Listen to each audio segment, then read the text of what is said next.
I traveled back to the day when the rich girl confessed her feelings to me. The young girl was wearing a white dress, her brow soft and gentle. I like you. In the next second, I heard her inner voice. He really believes it. Disgusting. Hashtag Chapter 1. The cicadas were chirping in the camphor tree, and the people around were jeering, though it was the kind of jeering meant to mock. Someone next to us whistled and laughed. Evelyn's taste is getting a bit heavy lately, huh? The girl in the white dress ignored them and just stood in front of me, her expression gentle. The sunlight filtered through her shoulders, and she looked like a princess straight out of a fairy tale. Evelyn, stubborn as always, pressed against the handlebars of my bike, standing on tiptoes, staring straight at me. She said, "Lucas, I like you." In her eyes, I saw my reflection, an awkward, stiff 17-year-old boy, thin and frail in an oversized school uniform. I was frozen in place, my face burning red without needing to check, my hands trembling helplessly. After all, this was Evelyn, the girl I had secretly been in love with for a long time.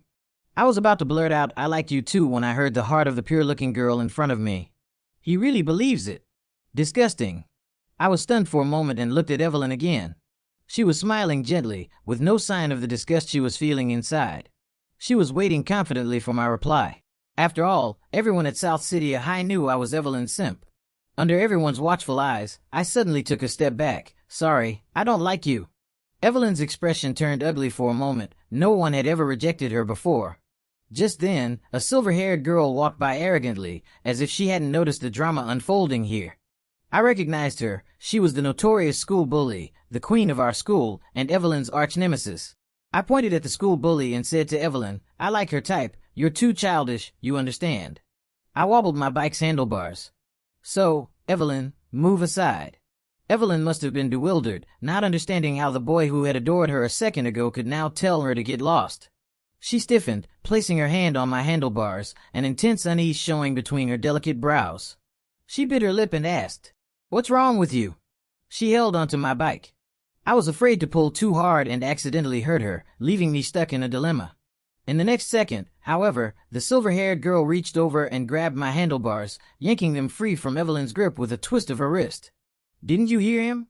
He told you to move." Her voice was crisp, with a hint of coldness. I turned my head slightly. The silver-haired girl had waist-length hair, her side profile delicate yet exuding an aura that warned people to stay away. Her long silver hair shimmered in the light, cool and rebellious. And then I heard the school bully's panicked inner voice. "Shit, he's looking at me." Hashtag Chapter 2. The school bully rescued me from Evelyn's confession and pushed my pink bike forward. A small group of boys passing by teased her. "Becca, when did you stop riding your motorcycle?" She kicked one of them, cursing, "Get lost." I walked beside her, feeling incredibly awkward, and mustered up the courage to speak. "Hey, school bully." "Rebecca." I froze for a moment before realizing she was telling me her name. She lowered her eyes and asked softly, "Do you like me?" My first instinct was to shake my head, but then I heard her eerie inner thoughts. Anyone who's used me as a shield ended up in concrete pillars, so I immediately nodded my head vigorously. Rebecca had a pair of charming almond-shaped eyes. "Right now," she smiled, stopping in her tracks, reaching out to pinch my cheek. Her thumb brushed over the mole under my eye, and she slowly said, "From now on, you'll help me with my homework, watch me practice dancing, and give me rides to and from school. Treat me 10 times better than you treated Evelyn, got it?" Even though she was shorter than me, I instinctively shrank back. I was a bit confused and asked, "What do you mean?" She condescendingly patted my face, smiling sweetly. "It means I've accepted your pursuit." Rebecca, with her silver-dyed hair, ear piercings, and face screaming high maintenance.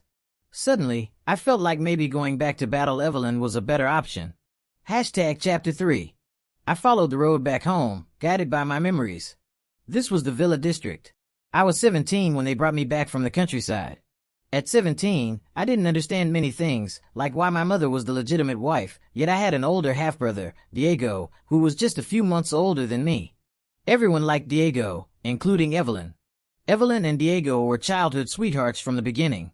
Even when she first acted kindly towards me, it was only to convince me to donate a kidney to him. If it weren't for Diego's illness, the Song family would have never thought of bringing me back. To them, I wasn't a person, I was medicine. But now, their intentions hadn't been revealed yet. Diego, still recovering at home, was in the garden watering the flowers. When he heard me enter, he looked up and smiled gently. "You're home late. We finished dinner a while ago." It didn't matter. I wasn't allowed to sit at the table anyway. Evelyn confessed to me today. The watering can suddenly dropped from his hand, splashing water on his face. He forced a smile. Really? Congratulations. I raised an eyebrow in surprise and said, of course I didn't accept. How could she ever be good enough for me? In an instant, I was overwhelmed by a flood of vicious, hateful thoughts, coming from the always kind Diego. A walking kidney bag, and he's not grateful to us. How dare he say that? Evelyn only told me she'd approach Lucas. She never said she'd confess to him. This poor kid must be lying. Damn it, Lucas should take a good look at himself. So ugly. I snickered. And to think they were relying on me to keep him alive, dream on. I ran upstairs, hearing Diego cough violently behind me. As I reached the top, the family maid, who was closer to me, pulled me aside and whispered, Madam said there's no dinner left for you. I nodded. This was a regular occurrence. As I turned away, I paused for a moment, hearing the maid's inner thoughts. She said, poor thing. Chapter 4. Before I returned, it was just after Diego's successful recovery, thanks to my kidney. Evelyn had promised that once he was out of the hospital, they'd get engaged. And they did, just not to me, but to Diego. She endured her disgust and revulsion, pretending to be friendly with a country bumpkin like me for so long, and finally got what she wanted. On her engagement day, she leaned into Diego's arms and in front of all the guests, with the same gentleness as when she confessed, said to me, Lucas, why don't you take a look in the mirror? I looked down and saw my reflection on the polished floor, bloated and overweight from the medication, a far cry from the handsome and charming Diego. Perhaps we were always worlds apart. In that moment, I felt my heart shatter into pieces. Luckily, it was all just a dream. I woke up right at the moment Evelyn confessed to me, now with the added ability to hear people's thoughts. I grabbed my phone from under my pillow and opened the chat app, where there were already 99 plus messages. Only one chat was pinned at the top, Evelyn. The 17-year-old me had genuinely liked her. Evelyn's messages were still coming in, and she was probably crying from frustration. Evelyn, Lucas, I'll give you another chance. My confession still stands. Evelyn, you're doing this on purpose, aren't you? Congratulations, you succeeded. Evelyn, stay away from Rebecca, she's bad news. There were also several missed calls. Scrolling up, I saw messages I had sent, usually a long string of texts, but with no response from the other side. On the rare occasion Evelyn did reply, I'd be over the moon for half the day. And now, Evelyn was still flooding my phone with messages. With a swift motion, I blocked her. Then I slowly opened the class group chat. Sure enough, they were discussing the incident from this afternoon. The school flower and the school queen fighting over a guy. Such a boring headline. They even posted pictures from the scene. I clicked on one and my face immediately flushed. In the photo, the silver-haired girl was standing in front of the boy, so close it looked like she was leaning into my arms. She was staring at Evelyn with a provocative look, raising an eyebrow. The chat continued to scroll. Who's this guy anyway? Looks like a total country bumpkin. Even the heartthrob from ThoughtsHe didn't manage to win over Becca. We usually can't post Becca's pictures without her permission, but she didn't say anything today. Guess it's real. I exited the chat and saw a new friend request notification. The username was BC with a note that read, Lucas love interest. My heart skipped a beat and I accepted. Lucas, I've accepted your friend request. We can start chatting now. After a brief pause, she sent a voice message. Her voice was teasing, just friends? I tried to pause the voice message but fumbled, accidentally hitting the video call button. She answered, and suddenly her beautiful face appeared on the screen, so close that her eyelashes seemed like they could brush against my face. I unconsciously pulled my phone back a bit. A laugh came from the other side of the screen, and Rebecca said softly, Lucas, why is your face so red as soon as we start talking? I couldn't say a word for the longest time. Then, from somewhere behind her, I heard someone yell, Becca, we want to see your boyfriend too. It's all over the forums. Without even turning around, Rebecca chuckled, get lost. She stretched out her hand to cover the camera like a child hiding their toy, being petty. It was pretty childish. After a while, Rebecca moved her hand away, the corners of her lips curling up. You couldn't wait to video call me after being apart for a bit. What's wrong? You miss me already? Her words were light, almost seductive. Just as I was about to explain, my stomach growled loudly. I was starving. Before she could react, I quickly hit the red button to end the call. Damn, how embarrassing. Damn, she's beautiful. Chapter 5. It was already night, and the Song family had a curfew. I couldn't leave, and there was no dinner left for me. A grown man, hungry enough to gnaw at the bedpost, I could only resign myself to lying on the bed, waiting for the hunger to pass. Outside the window stood a tall camphor tree. If it weren't for this tree blocking the view and the sunlight, I wouldn't have been given this south-facing room. The leaves rustled, and I heard the light tapping of knuckles on the glass. I looked up to see the silver-haired girl clinging to the branches of the camphor tree with reckless abandon. One hand was tapping on the window, and the other held a full bag, with chopsticks hanging from her mouth. I quickly got up, incredulous, and opened the window. The night wind blew in like wildfire. Rebecca handed me the bag and pushed her wind-tousled hair behind her head. My dear classmate Lucas, Becca's version of takeout. She smiled, her eyes curving. How about giving me a 5-star review? Who's chasing who, Rebecca? Chapter 6. The next day, Rebecca gave me the answer. It was definitely me chasing her. I had to wait for her at school, run errands for her between classes, and even attend her volleyball games to cheer her on. I brought 2 bottles of sports drinks for Rebecca and slowly made my way to the school gym, only to find it packed, especially with boys. They were all shouting Rebecca and Evelyn, Class 1 versus Class 3 in a basketball match, and of course, both girls were in those classes. I headed toward Rebecca, but someone stepped in front of me. Evelyn stood there, and her disgusting comment from yesterday still pricked at my heart. Her expression softened slightly as she reached for the drinks in my hand. She used to do this all the time. I would run around fetching water and towels for her during volleyball or dance practice, and she would occasionally throw me a small reward. Evelyn said, "Since you brought me water, I'll forgive you for yesterday." I dodged her hand and said bluntly, "Move aside." She froze in place. I walked past her, taking a few quick steps toward Rebecca, and handed her the drinks. Rebecca squinted, inexplicably in a good mood, and lazily said, "Oh dear, I can't open the bottle." Resigned, I took the drink back, twisted the cap off, and handed it to her.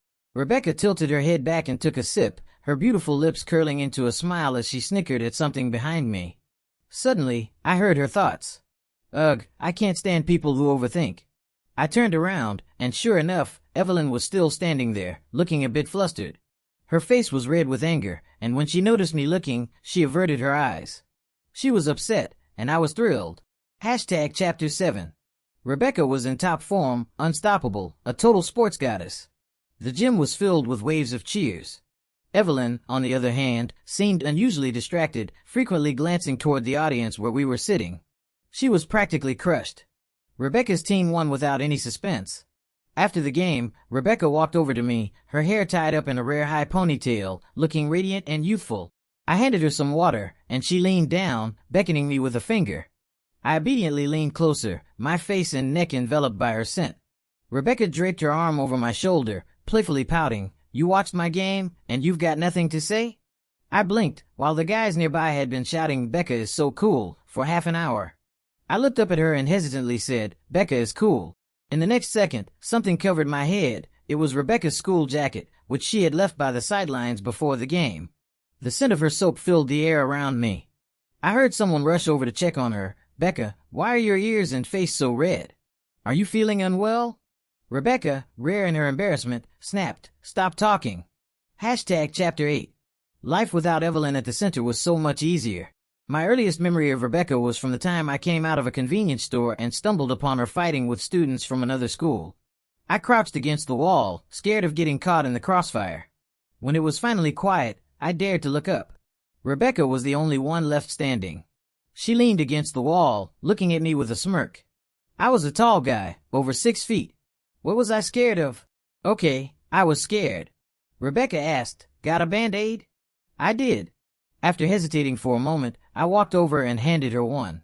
She held out her hand, showing a small scrape on the back of her pale hand, clearly wanting me to put it on for her. Rebecca looked down and asked, "You're from B-High?" I nodded. "Which class? What's your name?" Afraid that she might hunt me down later, I mumbled, "I'm just a guy who's always liked Evelyn." It wasn't wrong. At a high, maybe no one knew the name Lucas, but everyone knew Evelyn Simp. Just as I was about to put the Band-Aid on her, Rebecca suddenly pulled her hand back, her expression cold. She scoffed, "Boring." I must have said something that upset her. She walked away, her back looking thin and unsteady. But now, surprisingly, Rebecca seemed easygoing. Even when she got mad, she was quick to forgive. On the other hand, Evelyn always felt unpredictable. When she was nice, it seemed like she really liked me. When she wasn't, she was downright cruel. Fortunately, I no longer had anything to do with her. Or so I thought, until Evelyn showed up at the songhouse after school. I had gone downstairs to get some study guides and ran into Diego, who was happily walking out of the piano room. "Evelyn, it's been so long since you visited me," he said, with a trace of complaint in his voice. Evelyn stood silently for a moment before asking, "How's your recovery going?" Diego rambled on, "I've been such a burden to our parents, but I'm okay. You don't need to worry. I'll ask the maid to cut some fruit for you. You love fruit, don't you?" "Yesterday." Evelyn cut him off, pressing her lips together. "No need." She looked up toward the stairs and made direct eye contact with me. She stared at me and said, "I'm here to see Lucas." Diego froze, as if he hadn't heard her right, and repeated, "Evelyn, who are you here to see?" Evelyn ignored him and stubbornly kept her eyes on me. "Lucas, come down and talk." Under her gaze, I slowly walked down the stairs. I grabbed the math study guide I'd left on the table and sighed. "It's not that I'm ignoring you. I was on a video call with Rebecca about math problems. If I keep her waiting, she'll get mad." Diego's face turned pale. Evelyn's face darkened. Chapter 9. That night, Diego threw a fit, demanding to return to school. Being the family's darling, and with his health improving recently, the family agreed. After his return to school was arranged, Diego's mom, for the first time, deigned to speak to me at length. Half advice, half threat, her words boiled down to one thing. I was to be Diego's study companion. Diego's mother said, "Lucas, don't forget that the reason you're able to attend this school is because of the resources I provided."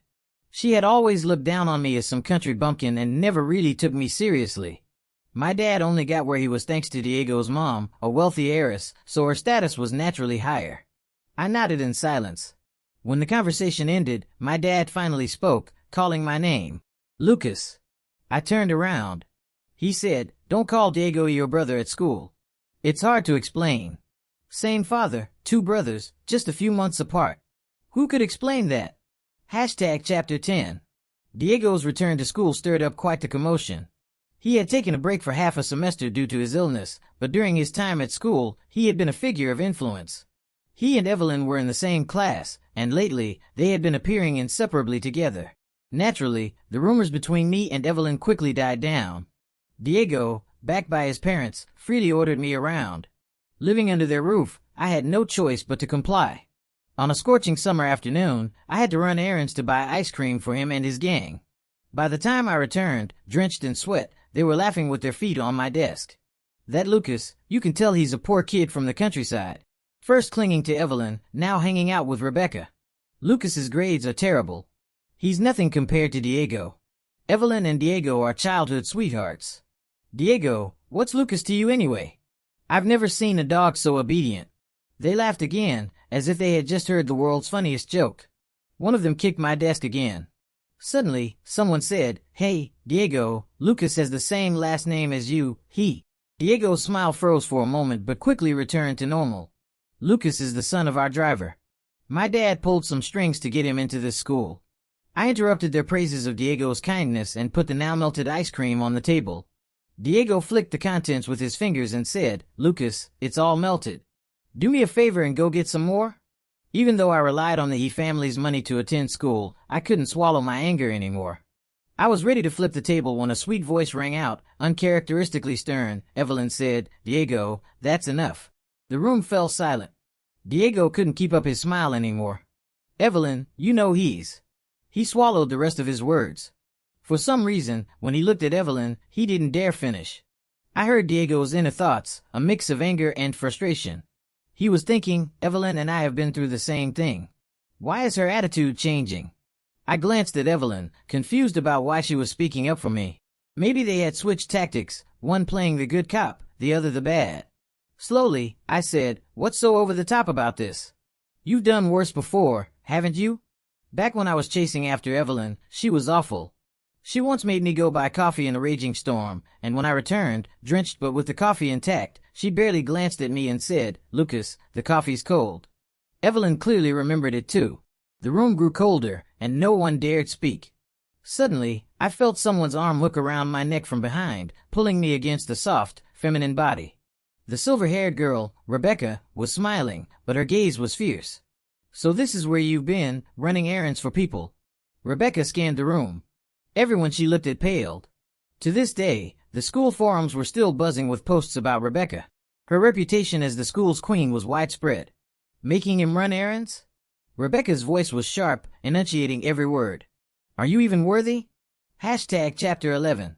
Rebecca casually told the group to go for a run. None of the boys dared to argue. They obediently did as she said. Even Diego wasn't spared. A bunch of them ended up drinking the melted ice cream and running laps under the scorching sun, while classmates watched from the balconies and the headmaster, bald and sweating, rushed to the track. The mastermind, Rebecca, stood beside me, her silver hair flamboyant as ever, watching them with an expressionless face. She wasn't happy. "Rebecca," I called her name. She turned to me, and the displeasure on her face instantly melted away. "Don't do this next time. It doesn't look good." It wasn't that I pitied Diego and the others, it was that it wasn't worth it for Rebecca to do this for me.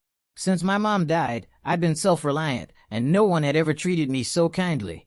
Even though Rebecca was said to have done worse things before, such blatant rule-breaking could damage her reputation.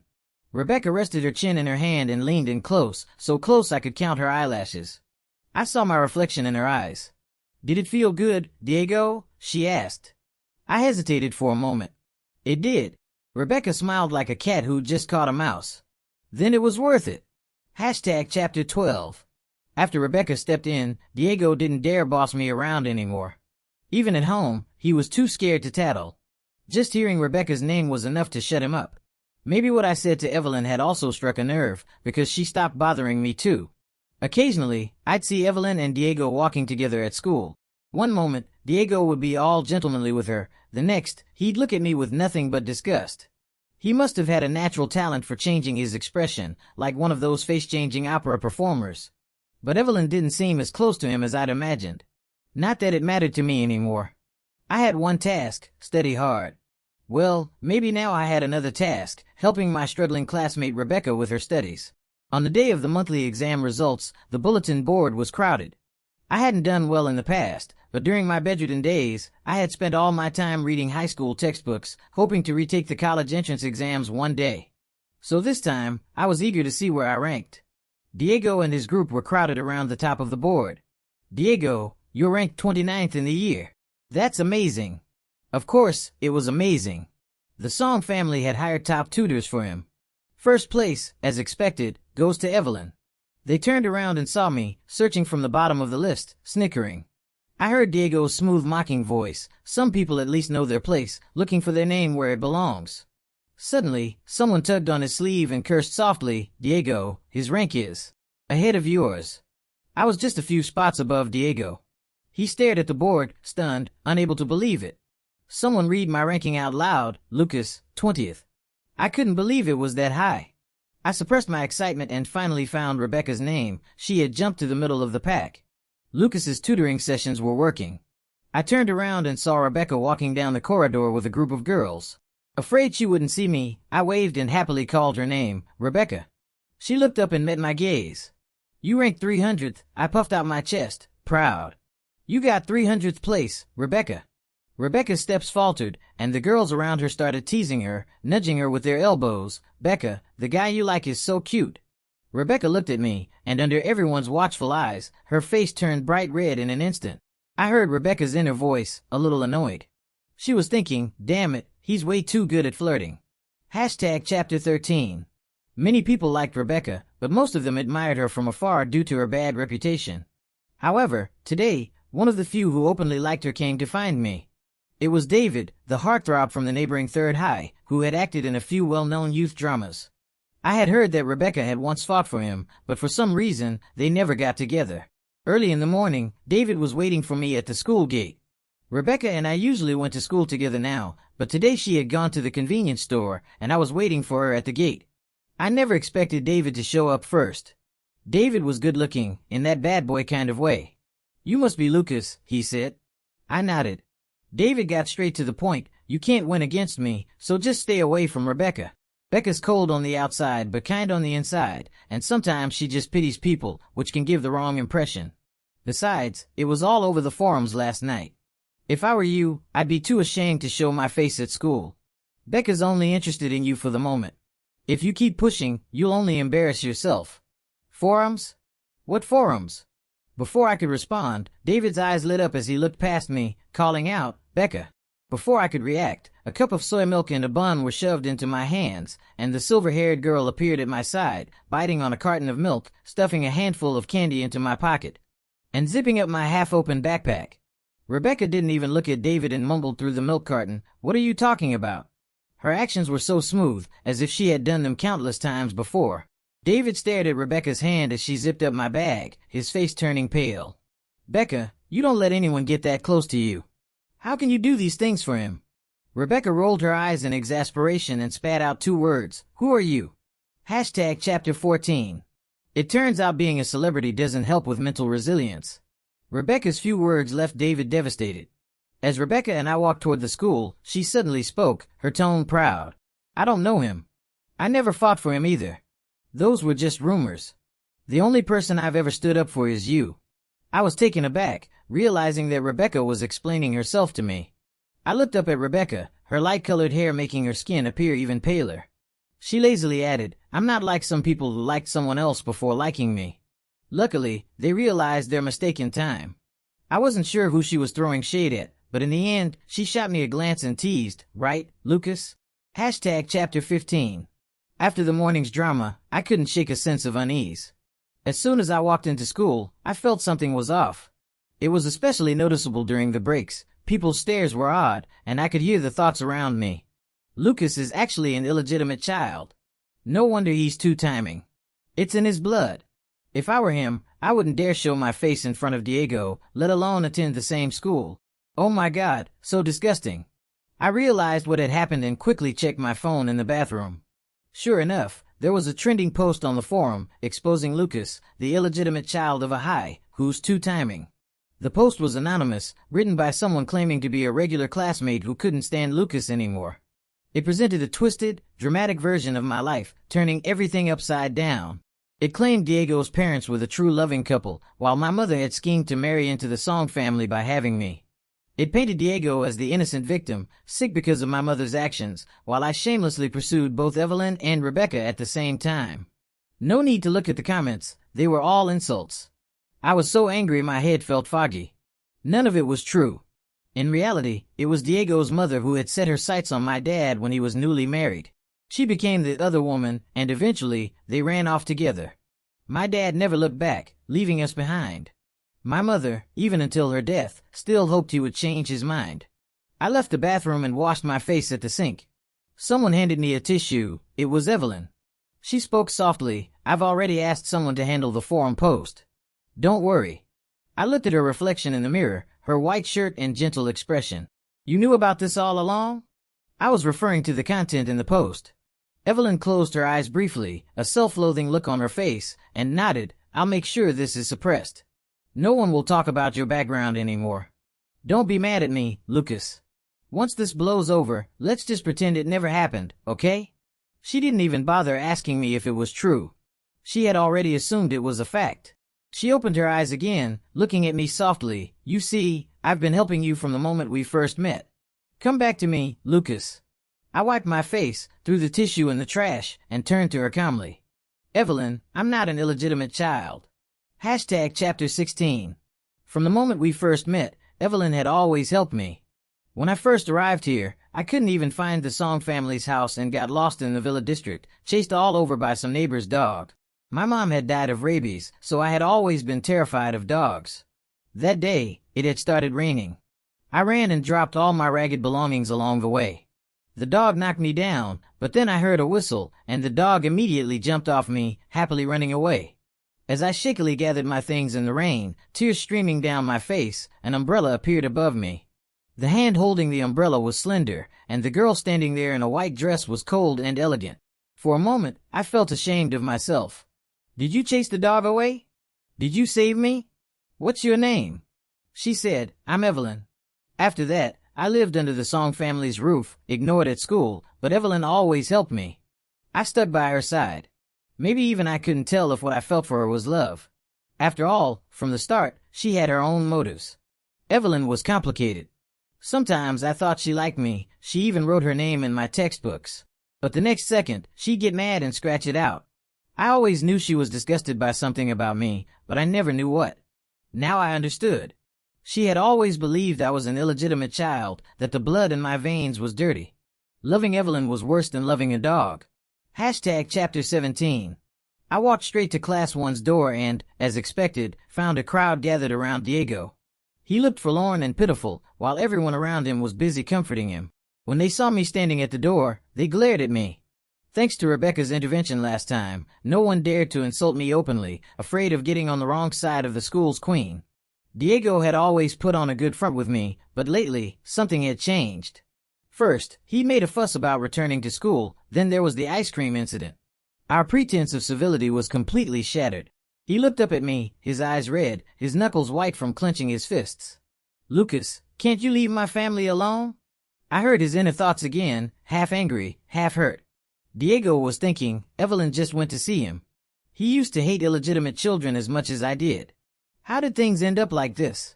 Leaning against the wall, I chuckled. Of course not. Diego's expression froze. I walked over, placing my hand on his desk, looking down at him. That post is a pack of lies. I'm not an illegitimate child. The other child born from an affair is someone else. Diego had been kept in the dark by his parents and genuinely believed his mother was the rightful wife. That's why he harbored so much hostility toward me. Now, hearing this, he instinctively snapped back. "What proof do you have?" I shook my head and straightened up, looking at him with a hint of contempt. "I don't need proof. Whoever makes accusations has to provide the evidence. The innocent don't have to prove their innocence." I added, "I'll call the police. Justice will give me the answer." Did the person who posted that rumor think anonymity would protect them from responsibility? Diego's face turned pale. Before I could call the police, justice arrived on its own. Someone muttered, "The forum's anonymous feature just went offline." The person next to me was hiding their phone behind a book, reading the post. The name of the poster was now clear, Class 1's Diego. The looks people gave Diego were strange. After comforting him for so long, they realized he had written the post himself. What a two-faced act. Diego, with his thin skin, blushed furiously and fainted from the stress. Chapter 18. In the VIP ward, Diego had just come out of dialysis, looking pale, while the nurse was bustling around, and his mother fed him pre-cut fruit. I was getting scolded by Song's father. "Lucas, I'm really disappointed in you. Is this how you repay us? By making your brother so angry that he ends up in the hospital?" He said nothing about what Diego had done. I lowered my eyes in annoyance, staring at the spotless floor, and thought about the time I was left alone in the hospital. After giving Diego a kidney, their attitude toward me had turned cold. When I first came here, I wanted to show my long-lost biological father that I could be an excellent son. But things didn't go as planned. Fortunately, I had stopped caring a long time ago. I've heard the whole situation. I also heard you want to call the police. That's ridiculous. You shouldn't go back to school. After all, those are Diego's classmates, and this will affect him badly. I'll arrange for you to transfer. Realizing his tone was too harsh, Song's father softened his voice. We're family, Lucas. Try to understand and show some consideration, all right? No, I shook my head. Song's father was stunned. This was the first time I had ever refused him. What did you just say? He asked harshly. My throat felt dry. The atmosphere in the room turned tense. The door opened suddenly, and a group of people crowded in, with a silver-haired girl standing at the entrance. She spread her hands. Lucas, come here. I quickly walked toward her, lowering my voice. Why are you here? Rebecca placed her hand on my back. I didn't want them giving you a hard time. I'm here to back you up. Song's father clearly recognized Rebecca, and a hint of flattery appeared on his face. I had no doubt that he was about to ask me to help him connect with her. I let out a breath, feeling oddly emboldened, and repeated, I said, no. I will report it to the police. I'm not donating another kidney, and whether Diego lives or dies has nothing to do with me. You're lucky I haven't punched any of you yet. I turned to look at Diego, who was clutching his blanket in panic. Diego's hatred toward me stemmed from being a half-sibling, from Evelyn, and from his jealousy over my health. I shattered the dream he had been living in for years. Diego, your mom is a full-blown mistress. Your dad, he had an affair while married. Diego, you're the illegitimate child from that post you wrote. Chapter 19. After saying my piece, I left the ward, leaving chaos behind. I sat in the hospital corridor when someone suddenly squatted in front of me. Rebecca and her crew had lingered by the ward's door for a while longer. I didn't need to ask to know they were covering for me. If it weren't for her, I wouldn't have gotten away so easily today. I had always been spineless, and now I even needed a girl to clean up after me. I clenched my hands and looked into Rebecca's eyes. Thank you, Rebecca. Sunlight filtered through, making her features look even clearer. After hesitating for a moment, I asked, "Why are you so good to me?" Rebecca rested her chin in her hand and smiled. "Are you flirting or asking me seriously?" My face flushed red instantly. I wasn't flirting, I wasn't complimenting you, I was genuinely asking, Rebecca. Rebecca frowned slightly, as if she were genuinely considering her answer. Do I need a reason? Some people just shine so brightly that when you see them, you want to give them the best of everything. The first time I saw you, you were being chased all over by Sue family's dog. It was pretty special. I was the one who whistled to call the dog away. I was going to check on you, but then I saw Evelyn.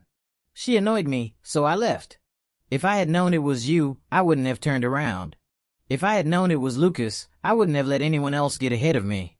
That one turn, and all Lucas could see was Evelyn, never noticing me again.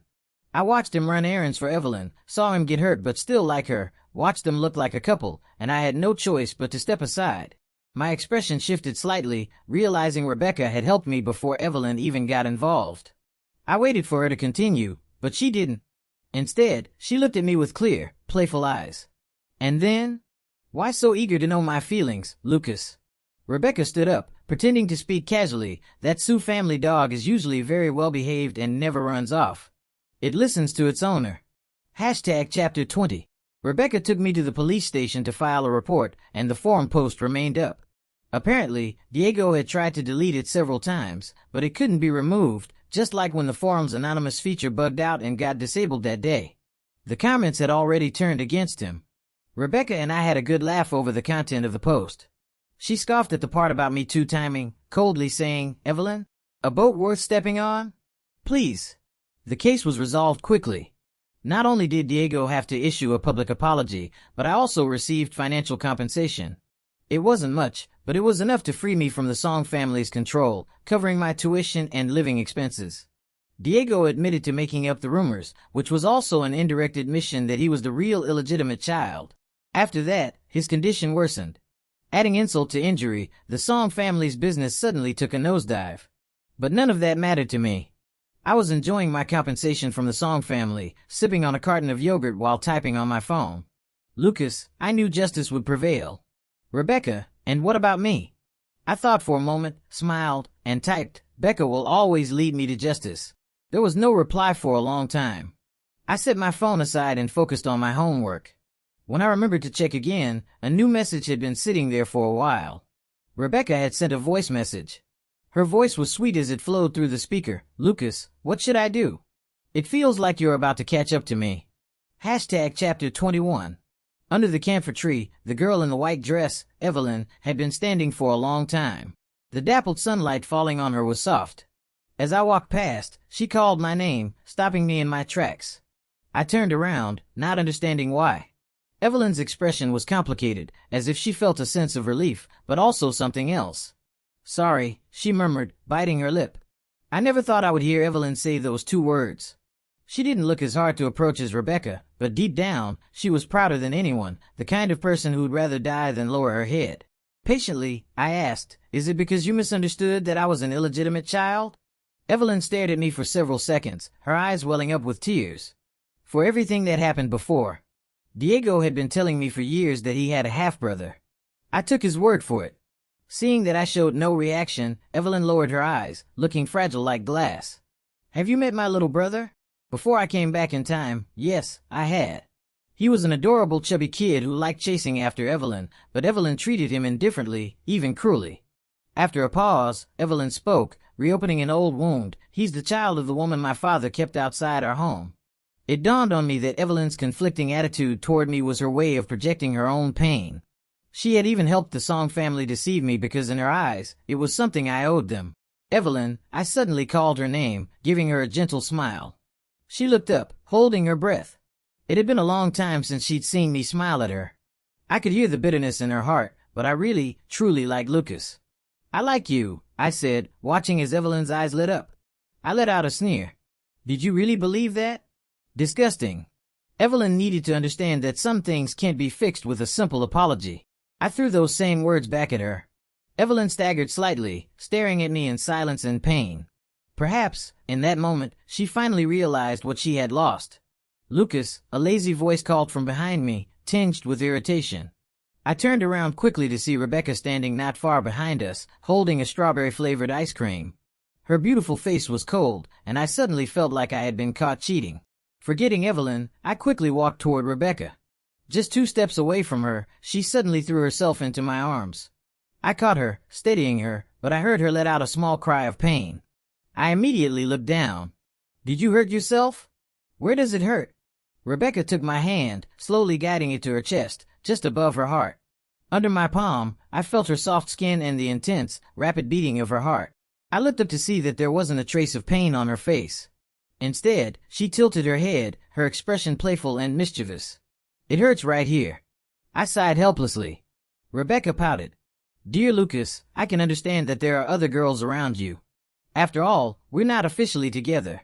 But as your pursuer, I'm feeling a little insecure. So I've decided to change the word pursuer to something else. Can you guess what word? What word? Rebecca stomped her foot and gritted her teeth. Girlfriend. I couldn't hear any more thoughts, just the sound of 2 hearts beating loudly. Neither of us said a word as the sunlight poured down. In any case, there was still a long road ahead and a lot of life left to live. After all, this was a new beginning. In reality, the school queen Rebecca wasn't that hard to catch after all.